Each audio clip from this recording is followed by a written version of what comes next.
Hello, my dear students. I welcome you all in my class Learn English with Bhavna Mishra Pandey. Today we will do third chapter from your book Vistas, that is Journey to the End of the Earth, written by Tishani Doshi. About writer, first of all, let's discuss. Tishani Doshi, born on 9th December 1975, is an Indian poet, journalist and a dancer, basically from Chennai. Born in Madras to a Welsh mother and Gujarati father, she graduated with a master's degree in creative writing from the Johns Hopkins University.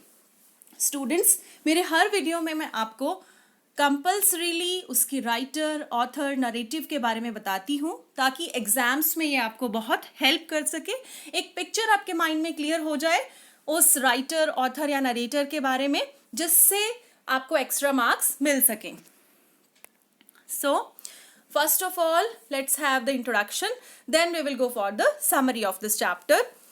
तो first of all, let me tell you, Tishani Doshi tells us about Antarctica. हमको Antarctica के बारे में बताती हैं. ये क्या है? एक रियल लाइफ नरेटिव है. It's not a story. ये स्टोरी नहीं है, रियल लाइफ नरेटिव है. आप इसको एक ट्रैवलॉग भी बोल सकते हो. ट्रैवलॉग मीन्स होता है यात्रा वृतांत, यानी यात्रा का. वो जब यहाँ से स्टूडेंट्स के साथ अंटार्कटिका जाती हैं तो वहाँ का पूरा डिस्क्रिप्शन वो इसमें देती हैं.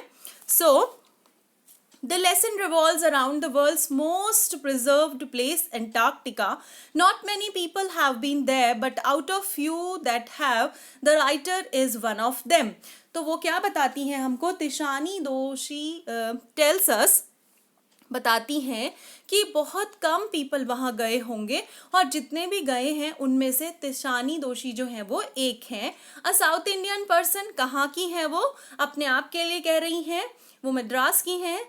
Who went on an expedition with a group of teenagers affiliated with Students on Ice program who takes young minds to different ends of the world. So, Tishani Doshi यहाँ पे कहती हैं कि वो कहाँ गई थी? स्टूडेंट ऑन आइस एक प्रोग्राम है, उसमें वो ज्वाइन होती हैं. उस प्रोग्राम को हेड करते हैं जियोफ ग्रीन. कौन हेड करते हैं? Geoff green. और वो यंग माइंड्स के साथ वहाँ पे जाती हैं क्योंकि उनको ये पता है कि ये जो स्टूडेंट्स हैं, हाई स्कूल स्टूडेंट्स हैं, वो उनको लेकर के इसलिए जाती हैं क्योंकि उनको पता है ये फ्यूचर पॉलिसी मेकर्स हैं. Thus it gives an insight into how Antarctica is the place you should visit to have a glimpse of the past, present and future in its realist form. So, Tishani Doshi यहाँ पे कहती हैं कि अगर हम Antarctica एक ऐसा प्लेस है through which we can come to know, हम अपने पास्ट, प्रेजेंट एंड फ्यूचर को भी देख सकते हैं. ये एक प्रिस्टीन जगह है. प्रिस्टीन मीन्स होता है clean, clear, pure you can say. तो वो बताती हैं हमें इसके बारे में. इस चैप्टर में बहुत सारे जियोग्राफिकल वर्ड्स भी यूज हुए हैं, लाइक टाइम जोन्स हैं, गोंडवाना लैंड है. We will discuss about those here in the summary. For a South Indian man traveling to Antarctica from Madras, it takes 9 time zones, 6 checkpoints, 3 water bodies and just as many ecospheres to reach there. So, Tishani Doshi कहती हैं जब उन्होंने अपनी travelling start की Antarctica से, तो वो किस पे गई थी? First of all main thing, एक रशियन शिप था. उसका नाम था, रशियन शिप का नाम था एकेडमिक शोकाल्स्की. उस रशियन शिप से वो वहाँ पे गई. ये ट्रिप जो था वो स्टार्ट हुआ चेन्नई से एंड इसमें 100 आवर्स उनको लगे. एंड राइटर ने जो जर्नी थी अपनी वो कैसे की? एक ही मीन से नहीं की, वाटरवेज से भी करी, एयरवेज से भी करी एंड लैंड के थ्रू भी करी. मतलब एरोप्लेन से भी वो गई, बीच में उन्होंने शिप का भी यूज़ किया एंड कार के थ्रू भी गई. And it took her to 100 hours. और 100 आवर्स लगने के बाद उन्होंने क्या क्या क्रॉस किया? उन्होंने 9 टाइम जोन्स क्रॉस किए, 6 चेक पॉइंट्स और 3 वाटर बॉडीज. कौन कौन सी वाटर बॉडीज थी वो? Atlantic ocean, Indian ocean and southern ocean. और उसके बाद 3 इकोस्फीयर्स को भी क्रॉस किया. तो ये टाइम जोन क्या चीज है? Time zone is a range of longitudes where a common standard time is used, जहां पे कॉमन स्टैंडर्ड टाइम यूज किया जाता है। Tishani Doshi travel to the southern end of the earth along with expedition. उस group में 52 मेंबर्स थे। Group का name था students on ice. Geoff Green उसको हेड कर रहे थे। कितने मेंबर्स थे उसमें? 52 स्टूडेंट्स का ग्रुप था। According to the founder of the organization, इसके ऑर्गेनाइजेशन के जो फाउंडर है जीएफ ग्रीन, वो बोलते हैं कि मैं वहां पे सेलिब्रिटीज को नहीं लेके जा सकता। उनको लेके जाने का मीन्स क्या है कि वो इन रिटर्न कुछ नहीं देंगे, जबकि यंग माइंड्स को लेके जाएंगे तो हमको उसका बेनिफिट मिलेगा क्योंकि वो फ्यूचर पॉलिसी मेकर्स हैं। सो Antarctica is one of the coldest, driest and windiest continent in the world. Antarctica क्या है? पूरा कोल्डेस्ट, बहुत ज़्यादा ठंडा, विंडीएस्ट एंड ड्राइएस्ट कॉन्टिनेंट है पूरे वर्ल्ड में. As far as the eyes can see, it's completely white and it's uninterrupted blue horizon gives immense relief. तो जब वो वहाँ पे पहुँच जाती है तिशानी उन स्टूडेंट्स के साथ, 52 स्टूडेंट्स के ग्रुप में जब वो वहाँ पहुँच जाती हैं तो वो बोलती हैं कि 100 आवर्स की जर्नी के बाद ये मतलब बहुत ज़्यादा इमेंस प्लेजर था, इमेंस रिलीफ था आइस को. क्या कि वहाँ पे क्या है, कंप्लीटली वाइट, चारों तरफ आइस है, अनइंटरप्टेड ब्लू होराइजन, क्योंकि वहाँ पे कॉन्क्रीट बिल्डिंग्स नहीं है, कुछ भी नहीं है, बिल्कुल होराइजन मतलब जो स्काई है बिल्कुल क्लियर नजर आ रहा है.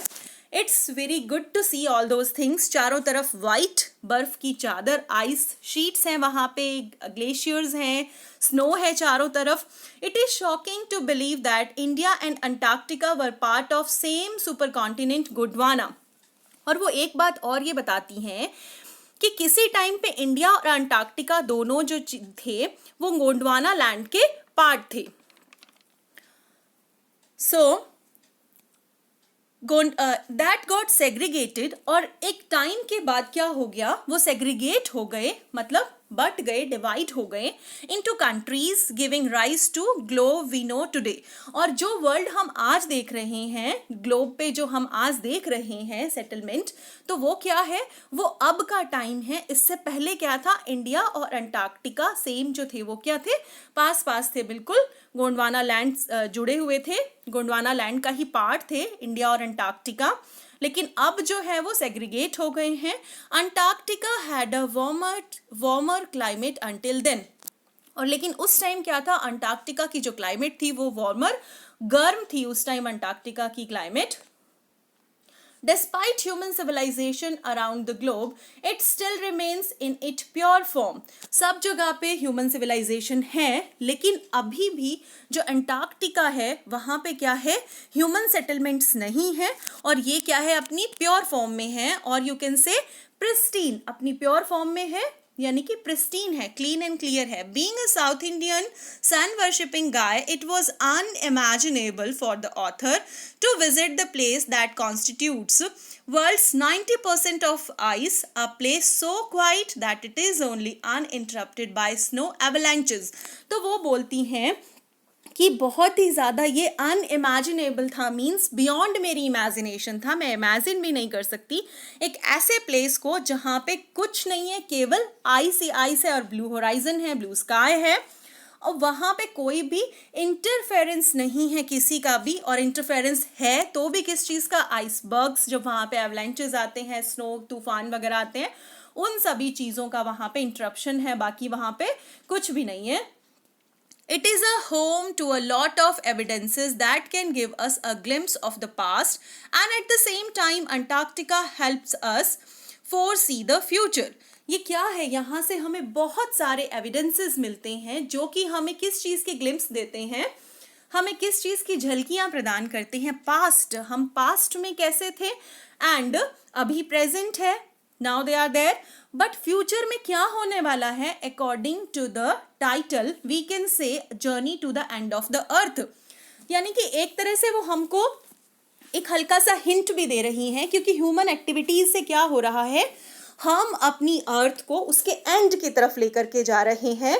बाय ह्यूमन एक्टिविटीज हम क्या कर रहे हैं, हम एक्सप्लॉइट कर रहे हैं, हमको जबकि क्या करना चाहिए, सस्टेनेबल डेवलपमेंट करना चाहिए, जस्टिफाइड यूज़ करना चाहिए हमारे जितने भी रिसोर्सेज हैं उनका। तो वो कह रही हैं ह्यूमन बींग्स क्या कर रहे हैं, सारी चीज़ों का सस्टेनेबल डेवलपमेंट अगर करें तो हम क्या हो सकते हैं, बच सकते हैं। लेकिन हम एक्सप्लॉइट कर रहे हैं हमारी अर्थ का, which is going to its end. The place gives an awakening to threatening alarm that global warming is actually real। और हमको ये सारी चीज़ें किसके बारे में बताती हैं, ग्लोबल वार्मिंग के बारे में बताती हैं। क्यों? क्योंकि ग्लोबल वार्मिंग हमारी जो ह्यूमन एक्टिविटीज़ हैं उनसे क्या होगा, हम चारों तरफ कंटिन्यूसली कार्बन डाइऑक्साइड का इतना ज़्यादा फॉसिल फ्यूल बर्न कर रहे हैं जिससे कार्बन डाइऑक्साइड का एक ब्लैंकेट बन जाता है और उससे क्या ग्लोबल वार्मिंग हो रही है day by day.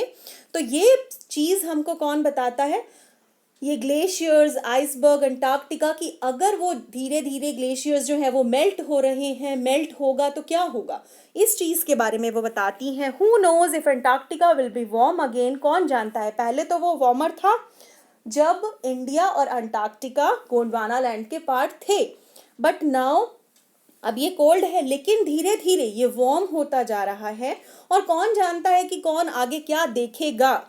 So students, in the next video we will discuss about the question answers of this chapter.